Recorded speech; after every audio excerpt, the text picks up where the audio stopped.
It's been exactly a year since the start of the war in Sudan, which has pushed the country to the brink of famine. Well, with that in mind, an international conference involving top diplomats and aid groups has been held here in Paris, aimed at drumming up support for the Sudanese people. Well, President Macron says that donors have pledged more than 2 billion euros in aid.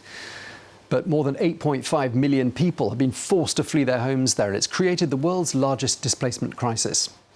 Well, I'm going to speak now to the UN High Commissioner for Refugees, Filippo Grandi. What I want to find out first is what was achieved at today's conference. One very important thing, I hope it put Sudan on the map again, this very neglected crisis. This was one of the main purposes of the conference that France, Germany and the EU organized. Then there were substantive pledges for the humanitarian effort, estimated at 2 billion euros. This is still an estimate. That's good because that was a humanitarian response that suffered from great underfunding. And then there was a segment, this is not the segment I participated in, but a political segment in which there was, if I understand correctly, a renewed effort, a renewed commitment to really bring this war to an end. Because without that, of course, we will be stuck with the need for a gigantic humanitarian effort for a long time to come. You raise a lot of interesting points. I want to ask you why you think it is that a conflict on this scale that has caused such enormous displacement of human beings has been so neglected by the international community. And yours is such an important question. I don't know if there is an answer. Naturally, there is quote-unquote competition, right? There's been Ukraine almost at the same time. There's been Gaza in the last few months, and those are conflicts that have attracted more attention. There is perhaps, and this is a terrible thing to say and to think about, a certain fatigue for crisis in Africa, as if people in Africa suffered less than in other places. So there's a variety of issues that have conspired to make this crisis, as you said, invisible, when in actual fact it's one of the biggest political, security and humanitarian crises in the world today. That 2 billion euros that was pledged to Sudan today, were you surprised by that amount or were you expecting more? I think it's a good result. We have now to ensure, or donors will have to ensure, that this money is disbursed quickly. Sometimes, big conferences happen, big amounts are pledged, and then it takes a long time to see actually this money become available to be utilized. But I'm confident the pledges were quite strong today. So I think it's a good result. Remember, the United Nations at the beginning of this year, several months into this crisis, put out an appeal for $4 billion. And up to this conference, less than 7% was funded. So I'm confident that this injection of funds will revitalize also the humanitarian response. Once again, that's not the final answer. The final answer is peace, is ceasefire, is a successful political negotiation, but at least waiting for that to happen, because it will take inevitably much time, we can help the people that are affected by the crisis. I mean, it's a desperate situation, isn't it, for the Sudanese people, those who are in Sudan, those who are displaced and living in other countries.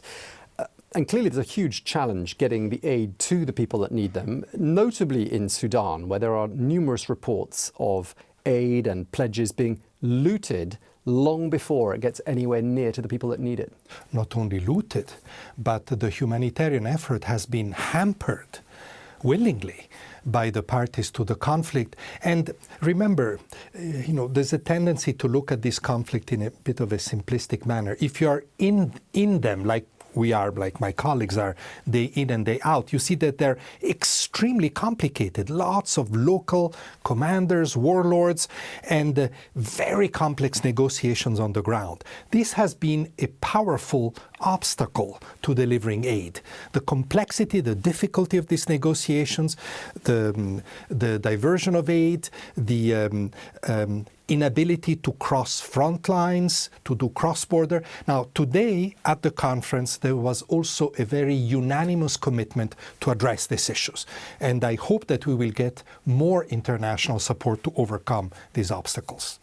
And of course, help is needed for Sudan's neighbours, countries like Egypt, Chad, South Sudan, Ethiopia, the Central African Republic, countries that have got plenty of social and economic problems of their own. What's being done to support those countries and the refugees living in those countries? The pledges of today, the commitments of today were equally for the situation inside Sudan and for the neighboring countries. They were also all represented there. You know, I have to say, as the High Commissioner for Refugees, we must recognize that even countries with enormous challenges, like you said, like Chad, for example, or South Sudan, have kept borders open and have taken in all the people in distress that were fleeing from Sudan.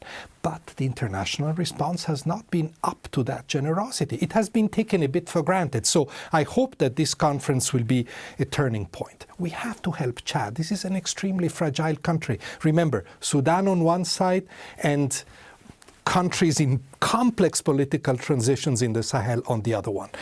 South Sudan, a country emerging itself from decades of civil war. So these are very fragile countries. They need help if we want them to continue to provide sanctuary to the fleeing Sudanese.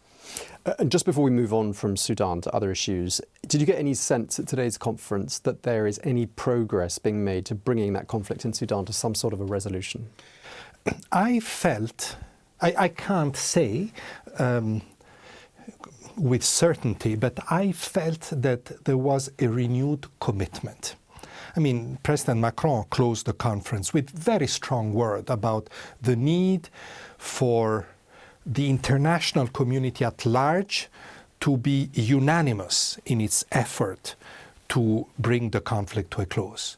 He stigmatized, and rightly so, and some of us did it as well, he stigmatized interferences which are strengthening one side or the other and hence perpetuating the war instead of being part of a collective peace effort. So I felt that there was a renewed energy on that front as well. We have to hope that this commitment is upheld, is kept, is maintained.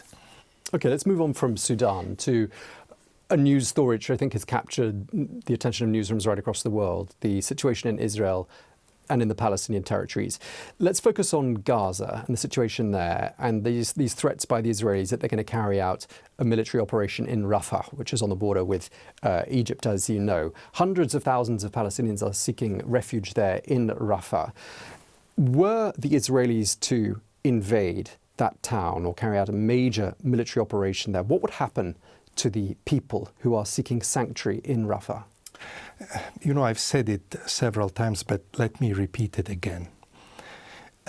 Another renewed, new refugee crisis, meaning people having no other options but either be under the bombs or having to flee to Egypt, will be an unbearable dilemma. Because everybody knows that another refugee crisis for people that already suffer from an unresolved, ancient refugee situation would be catastrophic in so many ways, from the humanitarian point of view, from the perspective of these people being able to go back to Gaza.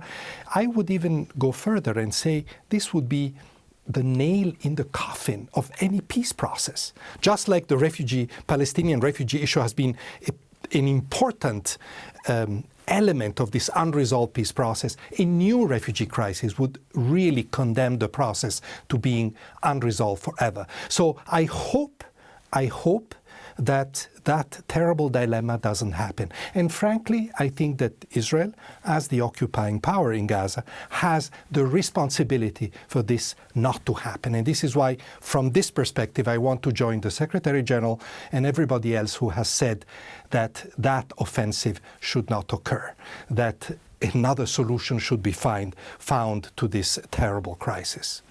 Indeed, it's been more than 76 years since the other Palestinian refugee crisis was triggered. I just want to ask you lastly about the level of preparedness the UNHCR has for another mass departure from the Palestinian territories. Are you making contingencies in the event that perhaps Palestinian people are pushed and forced to go and live in Egypt? The preparedness for such crises, and once again, let's hope we don't get to that point, are the responsibility and the prerogative of the countries in the region, in particular of Egypt. We stand ready to help any country in the region who may be impacted by an extension of the conflict. The scenario you prospected, but also Lebanon, which is extremely exposed. By the way, everybody's always looking at Egypt, but we should not forget there's almost 100,000 people that have been displaced from southern Lebanon. This has already happened as a result of the tensions between Israel and Lebanon, and those need help now. So we have made contingency planning that can be applied to any part of the region where a deterioration of the humanitarian situation may occur.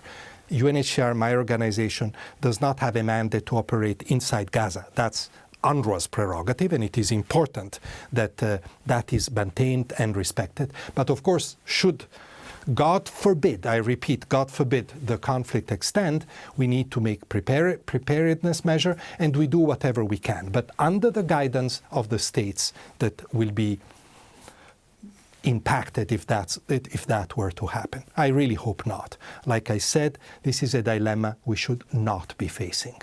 So just to press you on this point, were there to be a mass exodus of Palestinians from Rafah into Egypt, would there be facilities at their disposal were it to happen, say, tomorrow? Tents, field hospitals, is that stuff in place? We have regional preparedness that can be applied to any situation, but you're pressing me and I'm pressing you back. I hope it doesn't happen. It must not happen. It would be catastrophic in so many ways.